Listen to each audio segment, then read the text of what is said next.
Olá pessoal, tudo bem? Bem-vindos a mais um vídeo do meu canal. Eu quero perguntar para você como é que a gente faz para ter um conselho de escola, um conselho escolar realmente atuante.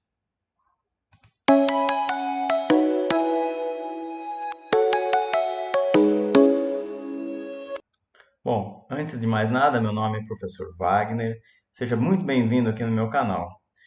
A questão do conselho de escola é uma coisa muito sensível, né, nas redes públicas do Brasil inteiro. Então, eu queria conversar aqui com vocês hoje um pouquinho sobre como que você, principalmente você gestor, pode transformar esse conselho em um conselho realmente atuante, porque a gente sabe que, infelizmente, né, uma parte desses conselhos tem uma atuação um pouco tímida, vamos dizer assim, né, para não dizer outra coisa, tá certo? Então eu quero mostrar para vocês aqui algumas ideias, né? Primeiro, o que sustenta um conselho, né? Então o conselho ele está baseado na ideia da gestão democrática que veio com muita força com a Constituição de 88 e depois com a sua reafirmação dentro da LDB. E o conselho, então, né, o conselho de escola ou conselho escolar, ele é, sem sombra de dúvida, o principal instrumento que garante, vamos dizer assim, uma gestão efetivamente democrática dentro da escola, tá bom?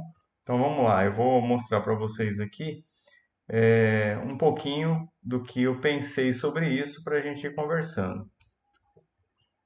Ah, antes que eu me esqueça, não deixe de dar seu like, se inscrever no canal, compartilhar com seus amigos, tá bom? É sempre importante pedir, né? Porque o engajamento aqui no canal é sempre muito importante. Então, deixar um like, deixar um comentário é extremamente importante para o engajamento do canal, tá bom? Eu agradeço muito se você fizer isso. Bom, então a implantação de um conselho realmente atuante na escola, tá certo? Bom, como eu já tinha dito, a gestão democrática é fundamental. Então vejam aí, olha, nessa imagenzinha aí, né? Gestão, educadores, pais e alunos. Esse quebra-cabeça precisa estar junto.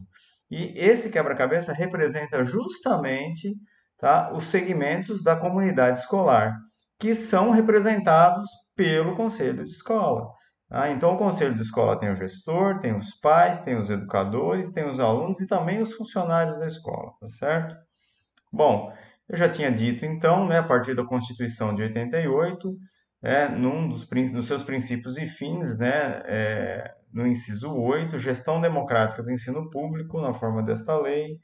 É, Aí vem lá a sustentação legal na LDB, artigo 14, que vai falar dos sistemas de ensino definirão as normas da gestão democrática para o ensino público da educação básica. E aí vem lá a participação dos profissionais da educação na elaboração do projeto pedagógico e participação da comunidade ou das comunidades escolar e local em conselhos escolares ou equivalentes, tá? Muito bem. Então, o que faz efetivamente um conselho escolar dentro de uma escola, né? Quais são as suas funções? Bom, as funções são muito significativas e muito importantes, né? Primeira questão, deliberativa. Então, o que é deliberativa, né?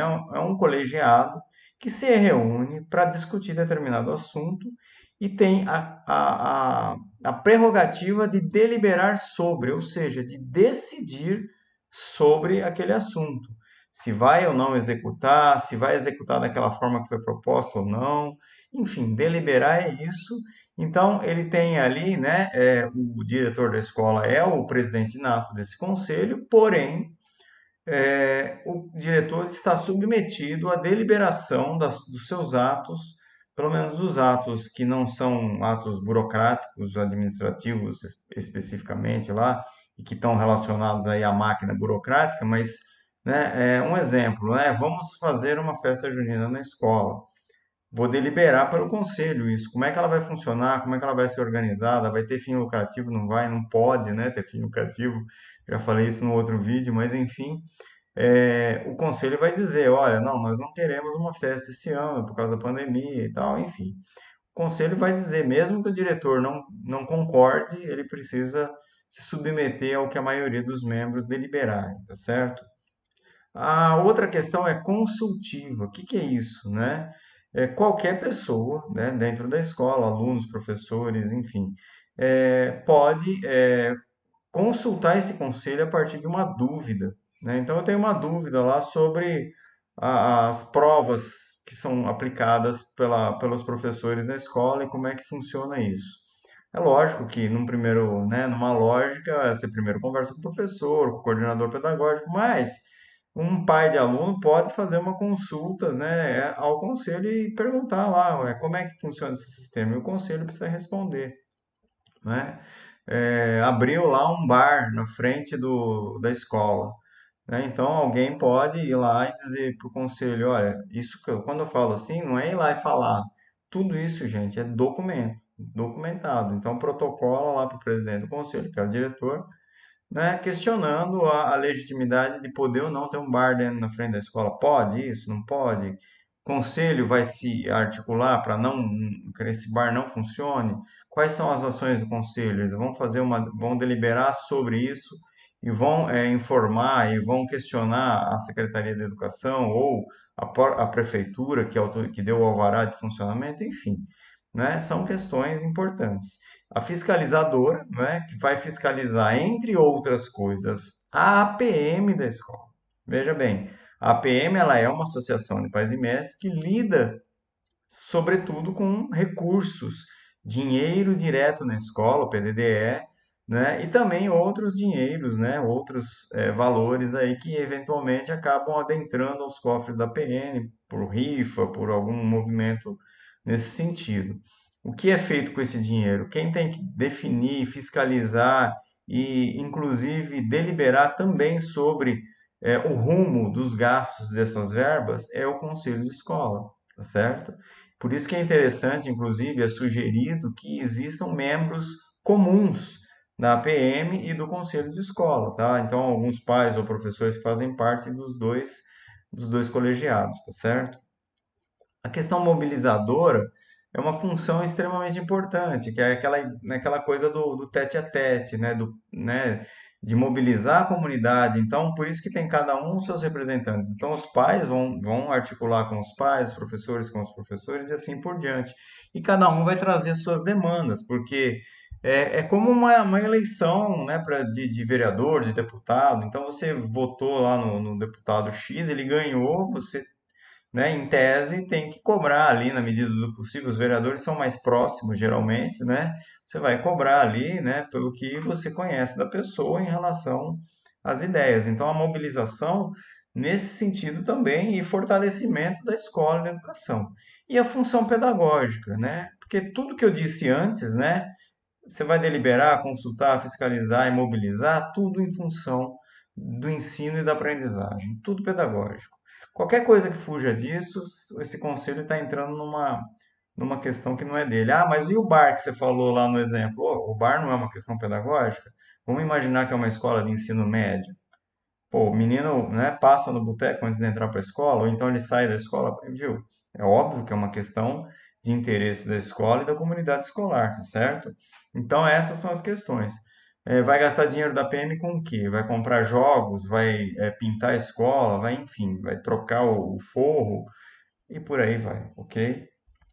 Bom, então, como é que a gente faz para ter um conselho realmente atuante, tá certo? Ali estava na educação infantil que eu usei isso daqui, mas na verdade serve para todos os modelos de escola, tá? É que a educação infantil, fazer um parênteses aqui, tem um hábito bem menor em relação a conselhos escolares, né?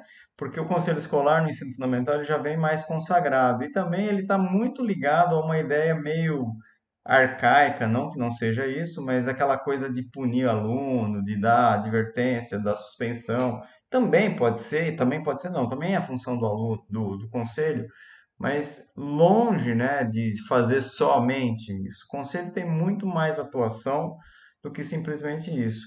E essa cultura de ter um conselho que tinha mais um espectro punitivo e vigilante de alunos, disciplinar, acabou que, sendo uma das ideias, né, por ter essa ideia, ele acabou não tendo muita força na educação infantil, né, que começou a ter de uns anos para cá, Então, o ideal, e todas as escolas precisam ter, na verdade, o conselho escolar. Esse é o ideal, né? Porque todas as escolas têm que ter a PM por causa do PDDE, né? Que vai o dinheiro lá direto. Então, teoricamente, para uma gestão democrática, todas as escolas, independente do nível de ensino, tem que ter um conselho. Vocês viram lá na lei que ele fala de educação básica, tá? Então, a educação básica vai do 0 aos 17 anos, ou seja, da creche ao ensino médio, ok? Então, como fazer isso, né? Então, aqui eu vou trazer algumas ideias para, principalmente você, gestor, vocês que são de algum conselho, né, que está vendo aí que o negócio não anda, está meio devagar. Então, uma ideia é a seguinte, né? Primeiro passo, né? Como é que eu vou construir o conselho? Eu tenho lá um conselho meia boca, chegou a época de refazer esse conselho, como é que eu faço? Bom, primeiro passo, precisa mobilizar toda a comunidade escolar para a eleição do novo colegiado, do novo conselho, ou do conselho pela primeira vez, sei lá, né? Como é que e isso daí tem que ter muita vontade num primeiro momento, muito desejo de ter um conselho assim, de quem? Do diretor, né, do vice, do coordenador, principalmente, da equipe gestora, porque eles são os responsáveis por toda essa mobilização no primeiro momento. Então, muitas vezes não funciona também porque não há, talvez, essa mobilização ou esse empenho da gestão em fazer que o conselho realmente tenha eficácia, né, e seja ativo. Bom, fomentar a importância junto com a comunidade, então fazer reunião com pais, explicar o que que é isso, trazer o supervisor para explicar, trazer alguma pessoa de outra escola, se for o caso. Se já tiver conselho, pedir para um conselheiro marcar uma reunião, explicar o que que eles fazem, enfim.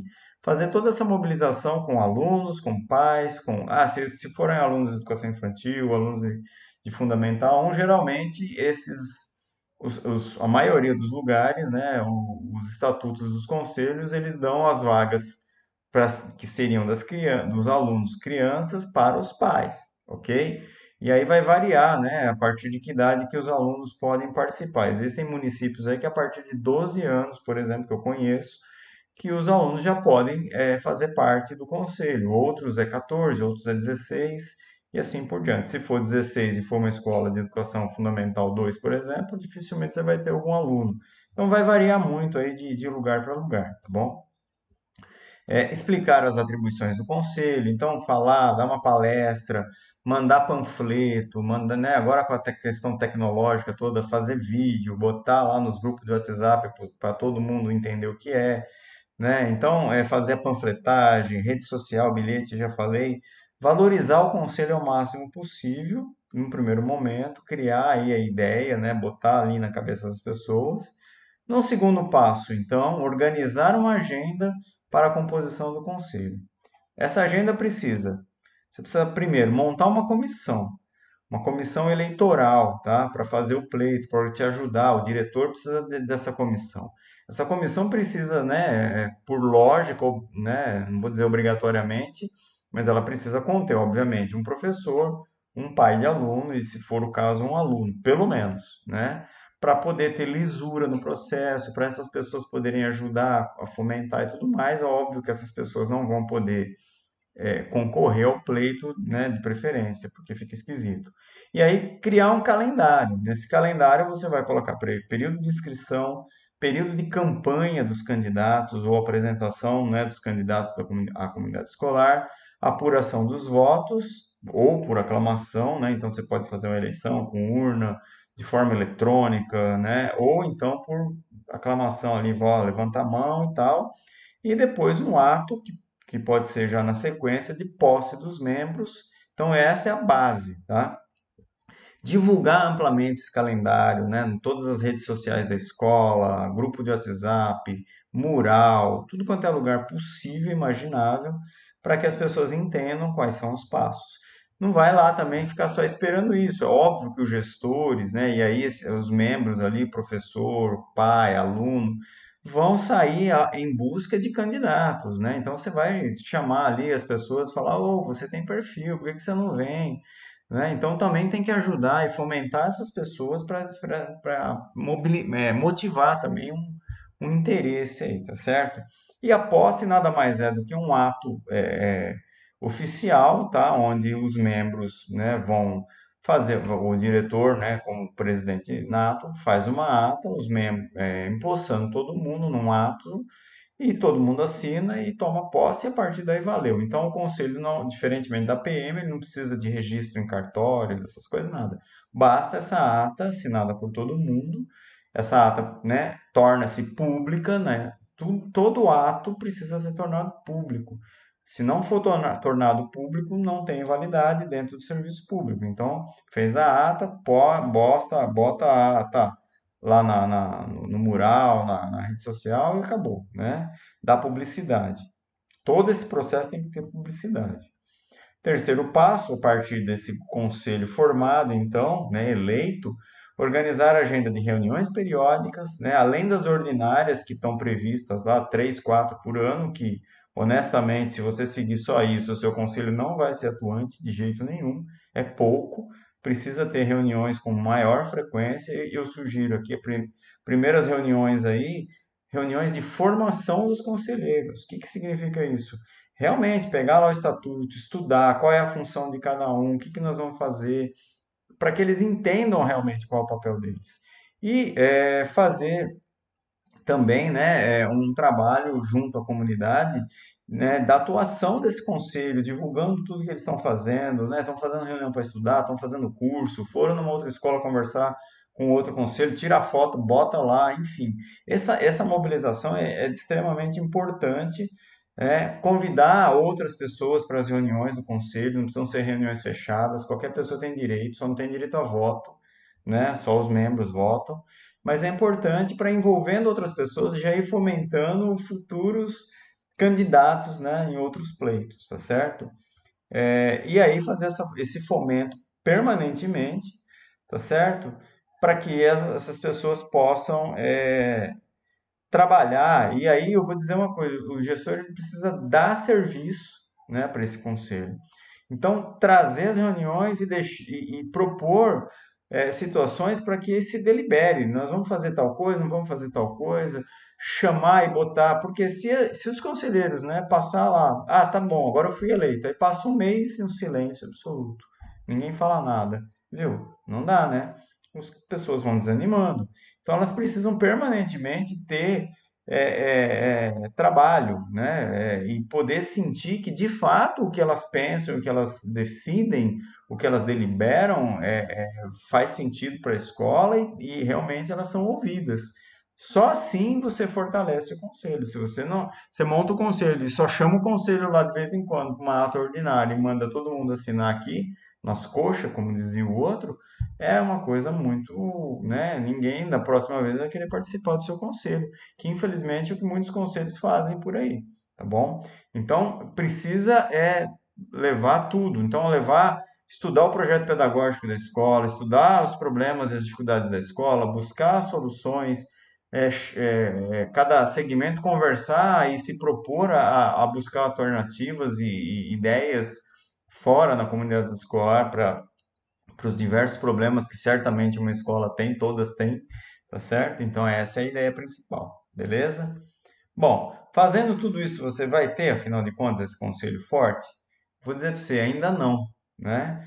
Por que ainda não? Porque se o seu conselho não tinha uma estrutura forte, não tinha ainda uma cultura de conselho, né? Ele ainda vai demorar um pouquinho, mas você já com certeza plantou uma sementinha que vai germinar se você adubar, se você cuidar, regar, né? Fazer tudo isso que eu falei aí, tá certo? Porque essa é a questão, então, né, dos conselhos aí, tá?